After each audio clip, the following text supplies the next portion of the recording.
বহুদিন অসম খৰাঙত আছিলে এবাৰ ধান হবনে নহব চিন্তাত আছিলে এতিয়া বিটিআৰত বৰষুণ আহিছে মানে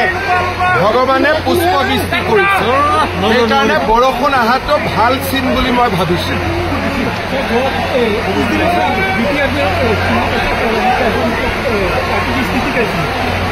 मेरा मैं जहाँ में भी गया हूँ लोगों का बहुत ज़्यादा उत्साह है और मेरा लगता है इस बार बीजेपी बहुत अच्छा परिणाम लेके आएगा।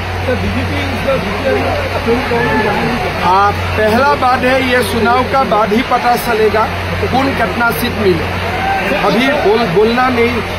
अभी बोलना बहुत प्रिलिमिनरी हो जाएगा।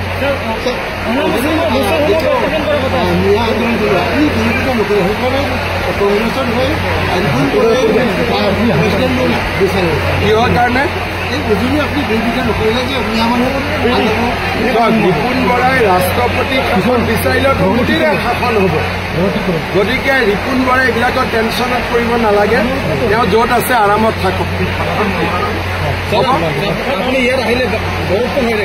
এইটো খুব ভাল লক্ষণ না আজি ইমান দিনটো ইয়াত খৰাং বতৰ আছিল ধান হোৱা নাছিলে মানুহে খেতি ৰুব পৰা নাছিলে এটা বৰষুণ আহিছে পুষ্পবৃষ্টি হৈ আছে এইটো ভগৱানৰ আশীৰ্বাদ বুলি ল'ব লাগিব মোৰ কাৰণে নহয় ৰাইজৰ কাৰণে খেতিয়কৰ কাৰণে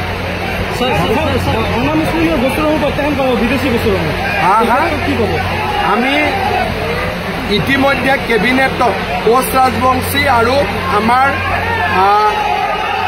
গোৰ্খা নেপালীৰ কেছ উজ্জ্ব কৰাৰ আমি সিদ্ধান্ত লৈছো আৰু বেংগলী হিন্দুৰ ক্ষেত্ৰত CA আইন আছে গতিকে সকলো শান্তিত থাকিব নিৰাপত্তাত থাকিব।